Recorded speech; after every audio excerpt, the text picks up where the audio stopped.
우리가 살아가는 이 시대를 보면 참 웃을 날이 많지는 않지 않나 생각이 들어요. 물론 웃고 재밌어하고 기뻐할 날이 있기도 하지만 우리가 살아가는 이 시대의 모습을 보면 웃을 날보다는요 좀 우울하고 우울한 소식, 눈물 나는 일들이 더 많지는 않나 이런 생각을 해보게 됩니다. 여러분, 제가 TV 광고긴 한데 어떤 그 예쁜 탤런트가 TV를 이렇게 보면서 혼자 웃는 장면이 그 광고, 그게 TV 광고거든요. 광고에 나왔던 게 기억이 나요. 근데 우울해 보이던 그 사람이 TV 보면서 그 코미디 프로 보면서 그렇게 웃고 있더라고요. 우리가 살아가는 이 시대는요, 엔터테인먼트라는 것, 즐길 거리가 없으면요, 이 세상은 너무나도 삭막해질 거예요. 여러분, TV 모든 채널, 우리들의 기쁨은 어디에 있습니까? TV에서 개그 프로그램 같은 거, 재밌어 하는 거, 이런 거 보면서 웃고 즐기고 있지는 않습니까? 과연 우리의 인생의 참된 기쁨은 어디에 있는가? 어떤 사람들은요, 이 운동, 야구, 이런 거가 너무 이제 시작하니까 기쁘고 좋다는 거예요. 그런데 그것도요, 그렇게 기쁘진 않아요. 내가 좋아하는 팀이 이겨야 기쁘지, 내가 좋아하는 팀이 져봐요. 그럼 얼마나 또 기운이 떨어집니까? 요즘에 부산 분들은 너무나 기뻐하시는 것 같더라고요. 제가 보니까 요즘에 이렇게 본 분들은, 부산에 계신 분들은 너무 좋아하시더라고요. 그냥 왠지는 여러분들도 잘 아실 거예요. 우리 롯데가 잘해가지고, 우리 롯데가 이게 웬일이냐, 원래 7월과 8월 그때 롯데는 잘하는데 봄부터 잘한다고 해서 봄때라고 그러더라고요. 봄때, 봄부터 잘한다 해가지고. 그런데요, 그것도 이겨야 좋지. 아무리 순위가 높아도 지면은 우울하고 하는 그런 감정들이 있죠.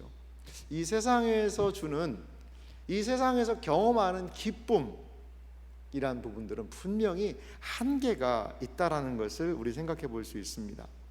오늘 이스라엘 백성들의 내용을 보면요, 오늘 말씀 읽었지만 큰 기쁨이 있습니다. 모두가 기뻐하는 놀라운 은혜를 이 성경이 기록을 하고 있어요. 오늘 이들이 누리는 그 기쁨의 이유, 그것이 무엇일까를 이 한 주간의 특세를 마무리하면서, 물론 저녁에도 모여서 우리 기도해야 됩니다. 특세 본문이 저녁까지 이어지긴 하는데요, 우리가 이 말씀을 통하여서 이 새벽에 진정한 기쁨의 원인, 이유, 그 부분에 대해서 함께 좀 생각해 보기 원합니다. 오늘 성경을 보니까요, 성전 봉헌식을 준비하는 장면으로 오늘의 이야기는 긴 이야기가 서두에 시작을 하고 있는 부분을 볼 수가 있습니다. 이제 성전이요, 완성이 됐습니다. 그래서 성전을 봉헌식을 합니다. 그런데 성벽이 완성된 지가요 6장이에요. 6장의 성벽 완성됐으면, 아니 7장에다가 해서 바로 봉헌식 그냥 깔끔하게 해야 되지 않나? 이런 생각이 드는데요, 우리가 한 주간 동안 특별 새벽 기도를 통하여서 말씀을 들었던 것이요, 어떤 측면에서는요, 봉헌식 전체 준비 과정일 수 있어요. 사람들을 세우죠. 그리고 수문 앞 광장에 모여서 말씀을 듣고 회개하죠. 그리고 그 말씀대로 변화의 삶을 살기로 이름을 적어서 봉인을 하죠. 그 다음에 어떻게 합니까? 사람들을 직접 이 성에 거주하게 하지요.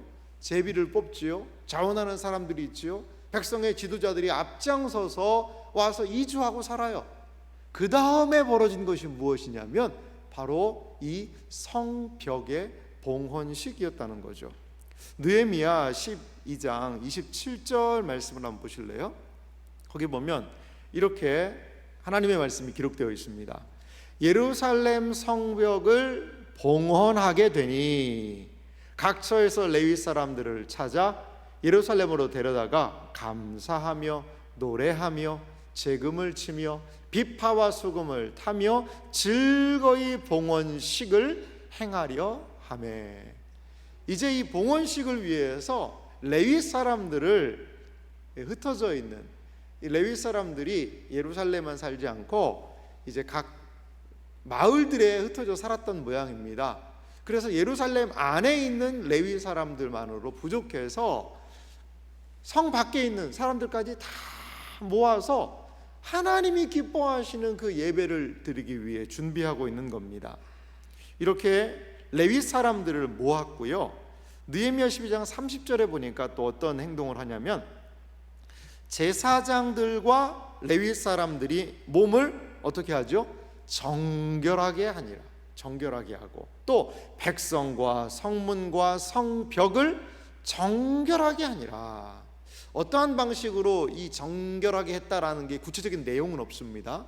뭐 금식을 했는지도 모르겠고 정결수를 막 뿌리면서 그렇게 했는지도 모르겠고, 이들은 지금 이 봉헌식을 위하여, 이 기쁨의 자리를 위하여서 정결하게 자신들을 준비하고 있는 것을 볼 수가 있어요. 사랑하는 이 자리에 계신 성도 여러분, 정결한 곳에 하나님의 은혜가 임하는 거예요. 정결한 백성에, 정결하게 살아가는 사람들에게 하나님은 자비와 긍휼을 베푸십니다. 하나님은 죄악과 우리 인간의 교만과 피 묻은 손을 결코 용납하지 않으신다는 거예요. 우리의 삶의 정결함이 회복되기를 간절히 소망합니다.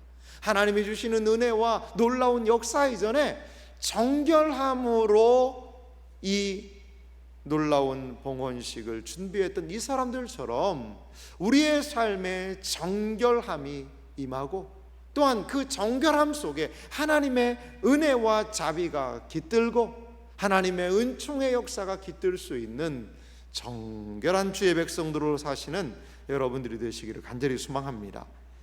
정결함이 준비였어요. 그렇다면 이제 봉헌식을 시작합니다. 어떻게 봉헌식을 진행할까요? 그것은요, 매우 독특한 방식으로 봉헌식이 진행이 돼요. 뭐냐면요, 성벽 위를요 행진을 합니다. 이 사람들이 성벽 위를 행진을 하는 것을 볼 수가 있어요. 봉헌식이 그냥 한 자리에 딱 모여가지고 열심히 수고한 사람들 앞으로 나오세요, 박수 쳐주고 감사패주고 고생했습니다, 수고했습니다, 그리고 음식 먹고, 그게 아니었어요. 이들의 봉헌식의 모습은요, 성경에 기록되기를 성전, 성벽 위를 행진을 하는 거죠. 어떻게 이들이 행진을 했을까요? 느헤미야 12장 31절에 보니까요, 이렇게 기록이 되어 있습니다. 이에 내가, 느헤미야가 유다의 방백들을 성벽 위에 오르게 하고, 방백들 지도자들이죠, 또 감사 찬송하는 자의 큰 무리를 둘로 나누어 성벽 위로 대오를 지어 가게 하였는데, 한 무리는 오른쪽으로 분문을 향하여 가게 하니. 여기에 성경에 보니까 상상을 해보세요. 느헤미야가요 둘로 대오를 나눴다는 거죠. 그래서 백성의 방백들과 더불어서 찬송하는, 아마 레위인들이겠죠, 그리고 제사장들도, 그리고 레위 사람들도 함께 백성들도 걸어가는 것을 볼 수가 있어요. 근데 둘로 나눴다는 거죠. 한쪽 무리는 오른쪽으로 분문을 향하여 가게 했다라는 그러한 기록이 있습니다. 제가 그래서요 한번 좀 이미지를 하나 준비를 해봤습니다. 이미지를 하나 준비를 해봤는데요, 자료가 그렇게 많지는 않아가지고 제가 그 성경을 보고, 사실 성경이요 어디에서 출발했는지를 얘기를 안 해요. 주석을 찾고 해서 거기다 제가 어제 막 그림도 그리고 방향을 좀 이렇게 한번 표시를 해봤습니다. 오늘 근데 많은 성경학자들은 출발점을 어디로 보냐, 골짜기 문, 제가 밑에 아래 하단에 동그라미를 쳐놓은 부분이 있죠, 저기가 출발점이었을 것이다 라고 보는 거죠. 성벽이 모두가 다 이제 완성이 이렇게 됐습니다. 여러 문들이 있어요. 동서남북 4가지 문만 있는 건 아니에요. 여러 문들이 있는 거죠. 그런데 이 골짜기 문이요 가장 정 가운데 쪽이 아니냐, 이렇게 사람들이 봐요. 그리고 오늘 본문에도 보니까 여기에서부터 성벽 위를 타고 이들이 갔다고 그랬는데 분문 쪽으로 갔고, 이런 표현이 오늘 성경에 있었잖아요. 그래서 분문을 향하여 간 사람들, 그러니까 이거는 어떤 방향이냐면 시계 반대 방향으로, 이걸 성경은 오른쪽으로 갔다라고 하거든요. 근데 이 오른쪽으로 간 사람들에 대한 그러한 이야기가요, 느헤미야 12장 36절에 36절 한번 보고 이미지 다시 한번 볼게요. 36절 한번 보도록 하겠습니다. 느헤미야 12장 36절에 보니까요, 그의 형제들인 스마야와 아사렐과 말랄레, 갈랄레, 그리고 마에와 느다넬과 유다와 하나니라, 이런 사람들의 이름이 이렇게 열거가 됩니다. 그 다음에 중요합니다. 다 하나님의 사람 다윗의 악기를 잡았고 학사 에스라가 앞서서, 그러니까요, 이 오른쪽으로 시계 반대 방향으로 가는 이 사람들은 누가 가장 앞서 있어요? 에스라가 앞서 있는 거예요. 에스라. 그러니까 에스라 팀이 그 성벽 위를 걸어가고 있는 거죠. 그리고 또 하나 보면요, 38절 말씀 보면은요, 12장 38절인데요, 감사 찬송하는 다른 무리는, 한 무리 오른쪽으로 갔던 이 에스라의 무리와 말고 다른 무리가 있어요. 이 다른 무리는 어떻게 되죠? 왼쪽으로 행진하는데 왼쪽으로 돌아가는 거죠. 이게 시계 방향으로 가는 겁니다. 내가 백성의 절반과 더불어, 누가요? 내가는 누구죠? 느헤미야입니다. 느헤미야.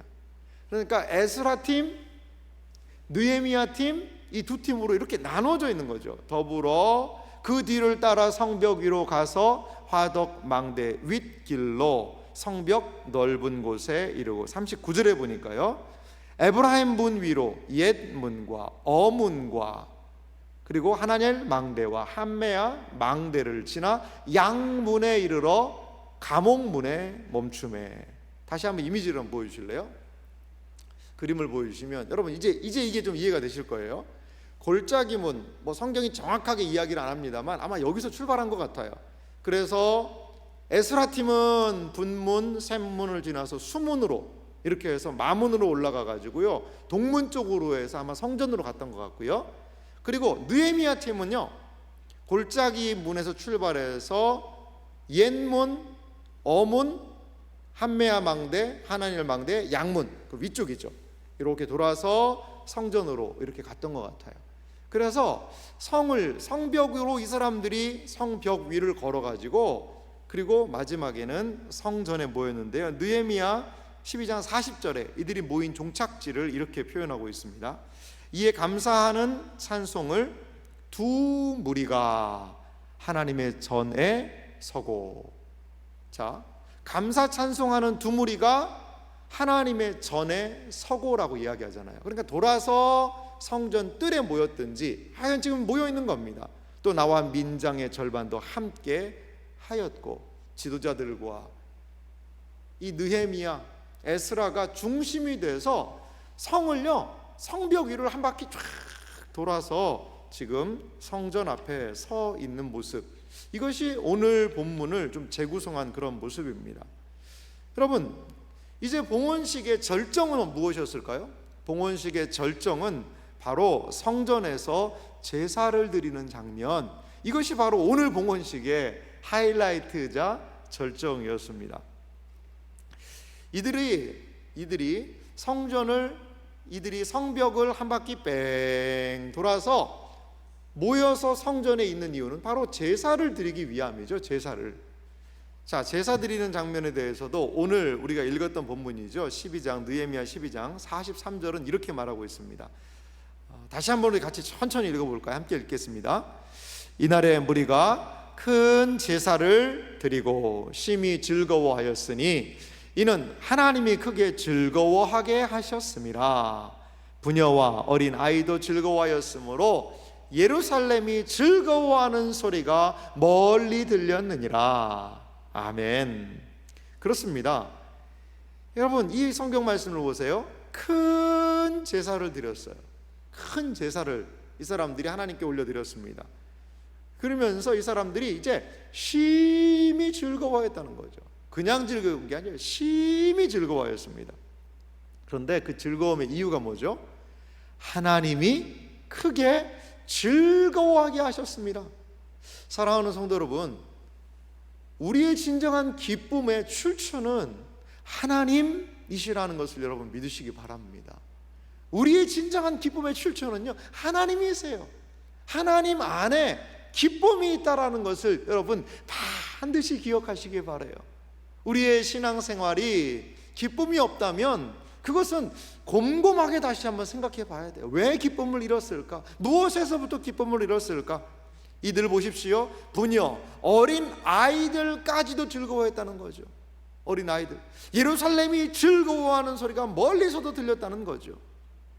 여기에 백성들의 즐거워했다라는 표현이 3번 써였어요. 심히 즐거워하였다, 어린아이도 즐거워하였다, 예루살렘에 즐거워하는 소리가 들렸다, 그리고 하나님이 이것을 즐거워하게 하셨다. 이 3번이나 즐거워하게 했다라는 그 표현을 썼다는 건요, 이것이 그냥 즐거움이 아니라 가장 큰 기쁨이자 즐거움이 이들에게 임했다라는 겁니다. 사랑하는 성도 여러분, 그렇습니다. 이스라엘 백성들이 오늘 기뻐할 수 있었던 것은 무엇일까요? 기쁨의 이유와 까닭은 무엇일까요? 이들은 지금 어떠한 상황 때문에 즐거워하고 있습니까? 제가 정리해서 한 2가지를 한번 말씀드리고 싶어요. 이들의 기쁨의 이유는 뭐냐면요, 하나님의 다스리심 때문에 기뻐하고 있다는 거죠. 저는 이게요, 성벽의 의미라고 봐요. 성벽의 의미. 이들이요, 어디를 걸었다고 그랬죠? 성벽 위를 저벅저벅 걸어가는 거죠. 그러면서 성을 한 바퀴 도는 거예요. 이때 여러분, 성벽 위를 한번 걸어보신 적 있습니까? 저는 이제 수원에 제가 살 때 수원 화성을 제가 그 성벽 위를 타고 이렇게 좀 많이 좀 다녔습니다. 수원 화성이 사실 제 조깅 코스였습니다. 조깅 코스. 그래서 그 성벽 위를 나는 문화재 위를 뛴다라는 자긍심을 가지면서 그렇게 막 이렇게 뛰었던 경험이 있습니다. 그 수원 화성 위에 성벽을 이렇게 걸어가 보면은요, 상당히 기분이 좋습니다. 그래서 야, 성이 참 멋있다. 여러 가지 포인트들이 좀 있거든요. 그 돌아보면서 거기 봉수, 그 연기를 올리는 데도 있어요. 연기를 올리는 그런 장치도 있고, 뭐 돈심 뭐 대라고 해서 거기 올라가서 사람들이 막 총포로 같은 것들을 쏘는 그러한 데도 있기도 하고, 성이 그냥 밋밋하지만은 않습니다. 성의 가장 화려한 부분은 어디냐? 문입니다. 그래도 문입니다. 수원 화성 같은 경우에는 이제 문이 4개가 있거든요. 문이 4개가 있는데 제가 자세히 다니다 보니까 또 다른 문도 발견했어요. 뭐냐면 암문이라고 그래요. 암문. 그거는요, 숨겨진 문이에요. 숨겨진. 이 적군들하고 만약에 대치하게 되면 큰 문들은요, 다 적들도 예의주시하고 있잖아요. 그러니까 몰래 성 밖으로 출입할 수 있는 그런 비상구를 만들어 놨더라고요. 그걸 암문이라고 이야기를 하더라고요. 그리고 지휘 통제부가 있는 그런 부분들도 있기도 하고요. 그러니까 성에는 그런 다양한 부분들이 있어요. 여러분, 성벽 위를, 이제 이 성이요, 몇 년간 무너졌죠? BC 586년에요 북왕국 이스라엘이 남왕국 유다가 완전히 망했거든요. 북왕국 이스라엘은 722년에 망했고요, 주전. 그러니까 완전히 망해서 그때 이 예루살렘 성이 무너진 겁니다. 그리고 70년 동안 포로 생활했어요. 그러면 70년 동안 이 성은 어떻게 됐을까요? 계속 무너져 있는 거죠. 그리고 70년 만에 포로에서 귀환을 했어요. 1차 귀환을 했는데도 이 성벽을요, 이 완성을 못한 겁니다.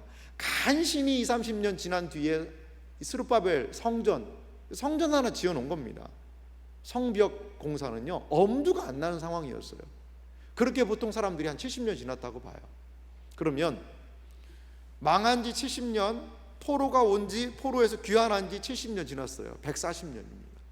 이 성벽이요, 완성된 게 몇 년 만이냐? 한 140년이 걸렸어요. 140년. 140년 전에 우리 조상님들이 걸었던 그 성벽, 파수했던 그 성을 이제 이들의 손으로 다시 공사를 완성해서 걷는다라는 생각을 한번 해보세요. 얼마나 그들에게 감격이 있을까요? 성은 무엇입니까? 보호의 핵심이라는 거죠. 그들이 그 성을 저벅저벅 성벽 위를 걸어가면서 찬양을 합니다. 노래를 합니다. 감사의 노래를 불렀어요. 왜 이들이 한 줄로 안 다녔을까 생각해 봤어요. 하나님은 서라운드를 기뻐하시는 것 같아요. 모노보다 양쪽에서 막 이렇게 하는 거. 찬양도요, 앞에 찬양팀만 열심히 하는 것이 아니라 회중석에서도 힘있게 찬양할 때 얼마나 그게 복된지 몰라요. 저는 우리 예배 드릴 때 다른 것도 참 좋지만 찬양 시간에 우리 성도님들이 열심히 찬양하는 그 모습이 너무나도 복되고 아름다워요. 이게 앞에 있으면 한눈에 보이잖아요. 그 찬양의 소리를 하나님이 기뻐하시고, 그것은 무엇입니까? 하나님에 대한 인정이죠. 왜 이들이 성벽을 걸어가며 찬양을 하는 이 행동을 했을까요? 이 성은 누가 지키는 성이라는 거죠? 하나님께서 지키시는 성이라는 거예요. 하나님을 의지하는 성이라는 거예요. 그러면서요 36절과 37절에 공통적으로 좀 등장하는 한 사람이 있어요. 그 누구냐면 바로 다윗에 대한 이야기예요. 그냥 악기가 아니라 다윗의 악기라는 표현이 있고요. 그리고 다윗성의 층계, 다윗의 궁 윗길, 이러면서 다윗이라는 사람을 이 사람들이 성벽 위를 걸어가면서 소환을 합니다. 여러분, 다윗이 누군가요? 이스라엘의 왕이지요. 이스라엘의 왕인데요, 보통 왕이 아닙니다. 이스라엘 그 나라가 다시 돌아가고 싶은 때가 바로 다윗 때예요. 다윗은 어떤 사람이었습니까? 철저하게 하나님의 다스리심, 하나님의 통치를 인정한 사람이 바로 다윗이었다는 거죠. 의도적으로 다윗을 노출시키는 이유는 이 성이 다윗 시대에 다윗이 철저히 하나님을 의지하고 신뢰하고 그분의 통치를 따라 이 성을 다스렸듯이 하나님의 통치가 우리에게 임하소서. 사랑하는 성도 여러분, 기쁨은 어디에서 옵니까? 하나님의 통치를요 생각할 때, 하나님의 통치를요 맛보고 경험할 때, 하나님의 통치의 역사가 일어나는 현장에 기쁨이 있다는 것을 여러분 믿으시기 바랍니다. 내가 잘한 것도 기쁜 일이지만 아하, 하나님이 이렇게 도와주시는구나, 아하, 하나님께서 이렇게 역사하시는구나, 하나님께서 이렇게 함께 해주시는구나. 이 기쁨은요 세상이 앗아갈 수 없는 기쁨이에요. 하나님의 통치를 인정하고 하나님의 통치 안에서 기뻐할 수 있는 여러분들의 생애와 삶이 되시기를 주님의 이름으로 축원합니다. 또한 기쁨의 이유가 무엇입니까? 그것은 바로 하나님의 임재하심 때문이에요. 첫 번째 이들의 기쁨의 이유는 하나님의 다스리심, 통치를 인정하며 고백하며 성벽 위를 이들이 걸어가며 찬송했다면, 두 번째 이들의 기쁨의 이유는 무엇이냐? 하나님의 임재라는 겁니다. 저는 그것이 성전의 의미라고 봐요. 성전의 의미. 하나님께서 성을 다스리는 것을 고백한 사람들이 어디에 모였습니까? 성전에 모였지요. 그 성전에서 하나님께 제사를 드린 겁니다. 예배를 드린 겁니다. 하나님의 통치를 인정하는 사람들은 하나님과의 이제 온전한 관계를 붙드는 것이지요. 무엇을 통하여? 예배를 통해 말입니다. 그렇습니다. 우리의 삶에, 내 삶에 하나님의 통치를 인정합니다 라는 사람들이 반드시 기억할 행동이 있으니 그것은 바로 예배입니다. 예배를 통하여서 하나님과의 바른 관계를 경험하고, 예배를 통하여서 하나님께서 나의 진정한 주인 되심을 고백하고 경배의 대상임을 노래하는 거죠. 바로 예배가 그런 거예요. 사랑하는 성도 여러분, 그렇습니다. 온 백성이 함께 기뻐하고 즐거워하며 하나님께 영광을 돌리는 것, 그것은 이 성전에서 올려드리는 제사를 통하여 가능했다라는 거죠. 예배를 통하여 가능했다라는 겁니다. 교회가 여러분 무엇 때문에 기뻐할 수 있습니까? 교회가 기뻐하는 이유는 뭘까요? 교회 주변이 상가가 개발되고 해서 교회 부동산이 가치가 올라가서 기뻐하고, 물론 그것도 기쁨이 될 수 있어요. 교회가 무엇인가를 물론 교회에 기뻐할 거리들이 많이 있죠. 축하할 거리도 많이 있죠. 맛있는 음식을 먹고 즐길 거리를 보고 여러 가지도 기쁨의 이유가 분명히 될 수 있습니다. 하지만 교회의 가장 큰 기쁨은 무엇입니까? 예배 드림이 기쁨 됩니다. 예배 드림이, 하나님을 만남이, 하나님과의 교제와 관계 안에서 누리는 그 기쁨, 이것이 교회가 세상에 주어야 되는 가장 기쁨의 핵심이라는 것을 여러분 믿으시기 바랍니다. 최근에 우리 교회 새가족분들이 좀 많이 오셔서 신앙생활 하세요. 한 성도님이 그러한 이야기를 하세요. 교회가 이렇게 재밌는 곳인지 몰랐다고. 교회가 재밌으시대요. 성경 공부하는 것도 재밌고, 예배 드리는 것도 재밌고, 성도님들하고 같이 봉사하는 것도 재밌고. 여러분, 그 재미라는 표현을 하셨지만 그 기쁨이죠. 그 기쁨은 과연 어디서 오는 걸까요? 그 기쁨은 과연 누가 주는 것일까요? 여러분, 교회가 하나님 안에서의 기쁨을 상실한다면, 교회가 하나님의 사람들이 모여서 예배 안에서의, 말씀 안에서의 기쁨을 상실한다면 교회가 어디서 기뻐할 수 있겠어요? 어디서 기뻐할 수 있겠어요? 이스라엘 백성들의 기쁨의 원인은 하나님의 다스리심에 대한 인정이요, 하나님의 통치하심에 대한 기뻐함이었듯이, 우리도 하나님의 통치하심, 우리의 삶 속에 하나님께서 다스리심을 인정하며 기뻐할 수 있는 여러분들 되시기를 간절히 소망합니다. 교회는 또한 하나님을 예배할 때 기뻐할 수 있습니다. 하나님의 말씀이 선포되는 거기에서 하나님의 말씀을 깨닫고, 아하, 하나님의 말씀이 그렇구나, 하나님이 기뻐하시는 것이 그거구나를 우리가 우리의 심령에 깨닫게 될 때에, 그러할 때에 거기 안에서 하나님을 기뻐할 수 있는 거예요. 하나님을 기뻐할 수 있는 것이, 하나님의 말씀을 깨닫는 그 현장에서 느헤미야는 무엇을 선포했습니까? 여호와를 기뻐하는 것이 너희의 힘이니라. 우리가 무엇 어디에서 힘을 누릴 수가 있겠습니까? 우리의 인생을 어떻게 끝까지 감당하며 나아갈 수 있겠습니까? 우리가 우리에게 주어진 이 삶을 감당할 수 있는 근거는, 힘은 여호와를, 하나님을 기뻐하는 것에 있다는 것이지. 사랑하는 성도 여러분, 최근에 가장 우리를 기쁘게 한 것이 무엇입니까? 가장 우리를 기쁘게 한 것이 무엇이에요? 여러분, 언제 큰 기쁨을 경험해 보셨습니까? 하나님의 예배를 통하여, 말씀을 통하여 큰 기쁨을 경험할 수 있는 우리 모두가 되기를 간절히 소망합니다. 사랑하는 성도 여러분, 그렇습니다. 성읍이 하나님의 통치를 떠나면요, 기쁨을 잃어버리는 거예요. 예루살렘 성이요, 하나님의 통치를 떠나버리면요, 그 성은 결코 이제 기뻐할 수가 없는 거예요. 성전이 하나님을 온전히 예배하지 못하면 그 성전은 기쁨을 잃어버리는 거예요. 기쁨을 상실해버린다는 거죠.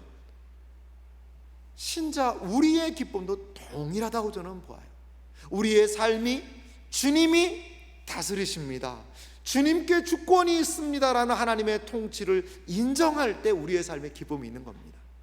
우리가 진정으로 하나님을 예배하고 말씀을 깨닫고 하나님을 향하여 진정으로 영광을 돌려드릴 수 있는 그 현장, 거기에 진정한 기쁨이 있다라는 것을 여러분 믿으시기 바랍니다. 그래서 우리가 받은 이 복음, 우리에게 들려진 이 복음에 대하여서 누가복음 2장 10절은 천사가 이렇게 말하고 있습니다. 누가복음 2장 10절 말씀을 같이 읽어보겠습니다. 함께 읽습니다. 천사가 이르되 무서워하지 말라. 보라, 내가 온 백성에게 미칠 큰 기쁨의 좋은 소식을 너희에게 전하노라. 할렐루야.